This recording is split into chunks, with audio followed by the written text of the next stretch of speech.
गौतम बुद्ध अक्सर अपने शिष्यों से कहा करते थे कि दुनिया की सबसे तेज छुरी हमारी जबान है और दुनिया के सबसे खतरनाक हथियार हमारे शब्द है, जो बिना किसी खून खराबे के लोगों को अंदर ही अंदर मार सकते हैं।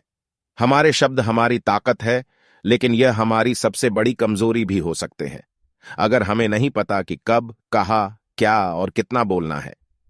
यदि हम सही समय पर सही इरादे के साथ सही शब्दों का प्रयोग करते हैं तो यह हमें एक सफल व्यक्ति बनाता है। लेकिन अगर हम सही समय पर सही इरादे से सही शब्दों का इस्तेमाल नहीं करते हैं तो यह हमारे जीवन को नर्क से भी बदतर बना सकता है।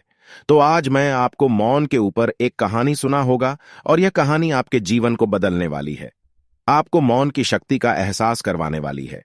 जापान में एक बहुत ही प्रसिद्ध बौद्ध भिक्षु हुए। उनका नाम था रिजाई। रिजाई अकेले रहती थी, जंगल के पास। दुनिया के शोर शराबे से दूर एक बहुत ही बड़े ध्यानी और प्रबुद्ध व्यक्ति थी और इसीलिए वह पूरे जापान में बहुत प्रसिद्ध भी थे। एक दिन एक राजकुमार रिजाई के पास आया और बोला, प्रिय भिक्षु, मैं हमेशा थका हुआ, निराश और परेशान महसूस करता हूं। मेरा मन बहुत अशांत रहता है।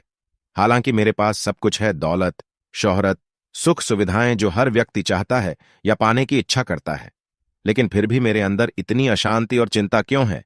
रिजाई ने कहा। इस प्रश्न का उत्तर तुम जानते हो, बस तुमने कभी इसकी तलाश नहीं की।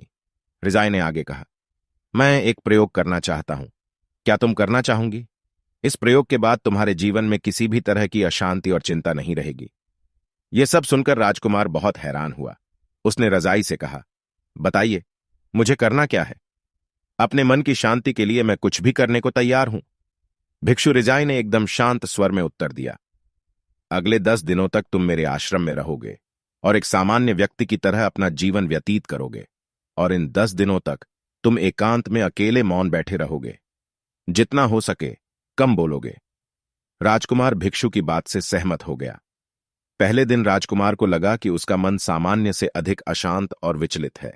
उसके मन में तरह तरह के प्रश्न उठ रहे थे और वह आम लोगों की तरह जीवन जीने में असहज महसूस कर रहा था। उसके अंदर से बोलने की प्रबल इच्छा उठ रही थी, लेकिन वह मौन रहा।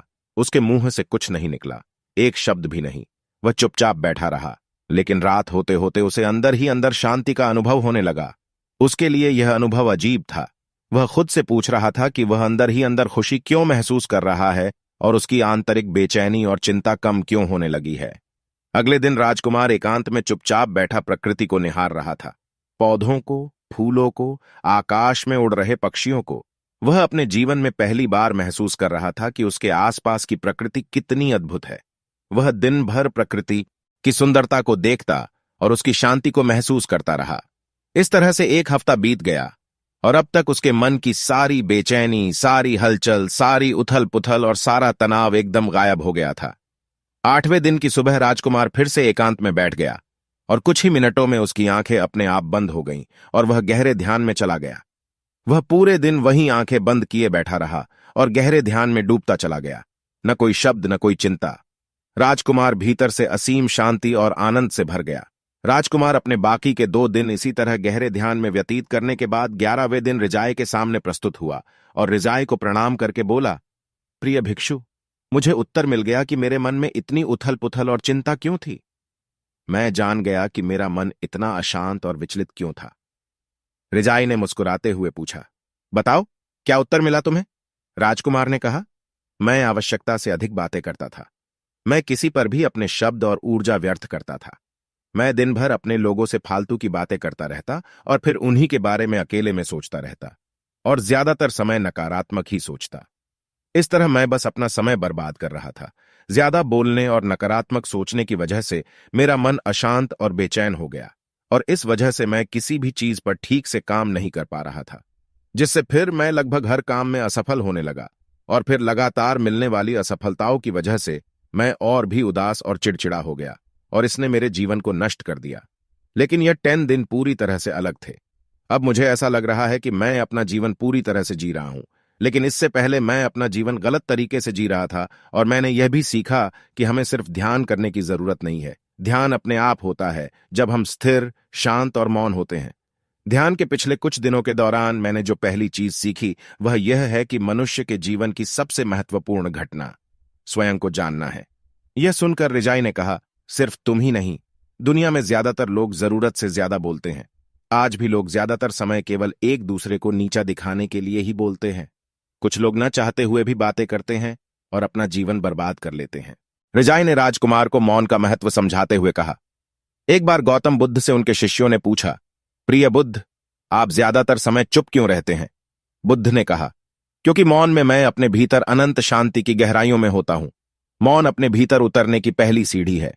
मौन के बिना स्वयं को जानना संभव है। स्वयं को जानने और समझने का पहला नियम है कि मौन हो जाओ। उतना ही बोलो जितना अत्यंत आवश्यक हो। जिसके बिना चल जाता हो उसे छोड़ दो, उसे मत बोलो, और तुम अचानक पाओगे कि 90% से ज्यादा तो व्यर्थ का है। न बोलते तो कोई नुकसान न था, बोल के ही गलती कर दी, दुनिया की 90% मुसीबतें कम हो जाए।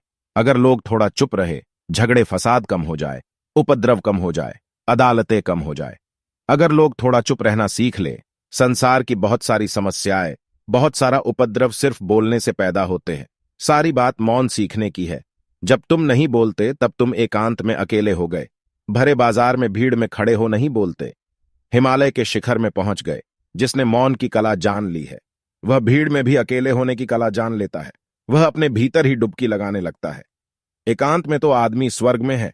दूसरे की उपस्थिति ही बेचैनी पैदा करती है। पहले तो मौन के साथ हो। पहले तो अपनी ऊर्जा को मौन में उतरने दो, गहराने दो मौन को, और उसी स्थिति में पहुंचो कि बोलते ही नदी बेमानी हो गई। जब दूसरों की मौजूदगी से तुम उपजाऊ परेशान हो जाओ तो उचित है कि आंख बंद कर लो और अपने में खो जाओ। वहां से पाओगे ताजगी, क्योंकि तुम्हारे जीवन का स्रोत वहीं छिपा है। वह किसी दूसरे में नहीं, तुम्हारे भीतर है। तुम्हारी जड़ें तुम्हारे भीतर है। आखिर कौन तुम्हें तुम्हारे भीतर लेकर जाएगा? कोई नहीं।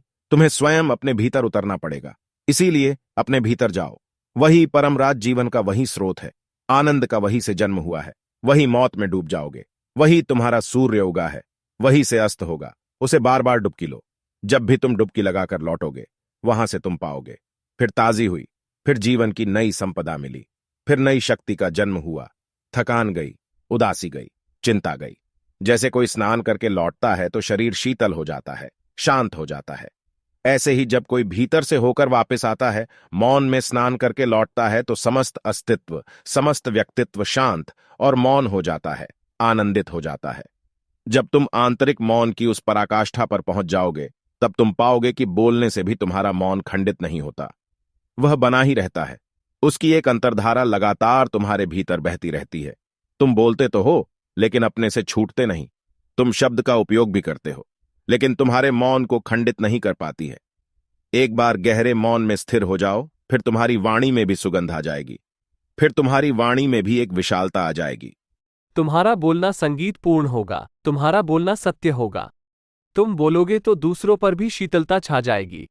जैसे ही तुम अंदर से चुप होते हो, तुम इतने शक्तिशाली होने लगते हो कि समाज की निर्भरता तुम छोड़ने लगते हो और तुम्हारे जीवन में एक मस्ती आती है जो केवल दीवानों के जीवन में होती है।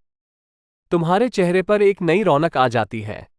तुम्हारी आंखें किसी और ही ओर से भर जाती है और तुम अनंत शांति के समुंदर में डूबने लगते हो। इतना कहकर भिक्षु रिजाई ने अपनी बात खत्म की और वो मौन में चली गए। राजकुमार उनका धन्यवाद कर अपने महल वापस चला गया।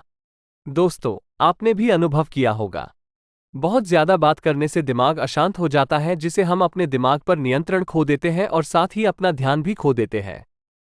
जो लोग बहुत ज्यादा बोलते हैं उनके पास किसी एक काम पर ध्यान केंद्रित करने की काबिलियत नहीं होती। वो अपने किसी भी लक्ष्य पर पूरी तरह से केंद्रित नहीं हो पाते, और अगर हम केंद्रित नहीं हैं तो जीवन की सच्चाई को समझ नहीं पाएंगे और ना ही कभी मनचाही सफलता हासिल कर पाएंगे। इसके अलावा भी आपने देखा होगा कि जो लोग अधिक बोलते हैं वो अक्सर लोगों के बीच हंसी का पात्र बन जाते हैं, और जो लोग कम बोलते हैं और अपनी बात पर कायम रहते हैं उन्हें लोगों से सम्मान मिलता है। लोग उनकी बातों को सुनते हैं और उन पर भरोसा भी करते हैं। जो लोग जरूरत से अधिक बोलते हैं और अपने विचारों के बारे में पक्के नहीं होते, उनका दिमाग अस्थिर और विचलित रहता है, शोर से भरा रहता है, और एक शांत दिमाग वाला व्यक्ति जीवन में किसी भी चीज में सफल नहीं हो पाता, क्योंकि वह किसी भी काम में फोकस नहीं कर पाता। यदि किसी व्यक्ति को यह पता है कि उसे कब, कहां और क्या बोलना है, तो वो व्यक्ति सच में बहुत बुद्धिमान है, और ऐसा व्यक्ति जहां भी जाता है उसका व्यक्तित्व आकर्षण का केंद्र बन जाता है और वह जो कुछ भी करता है उसे सफल होता है।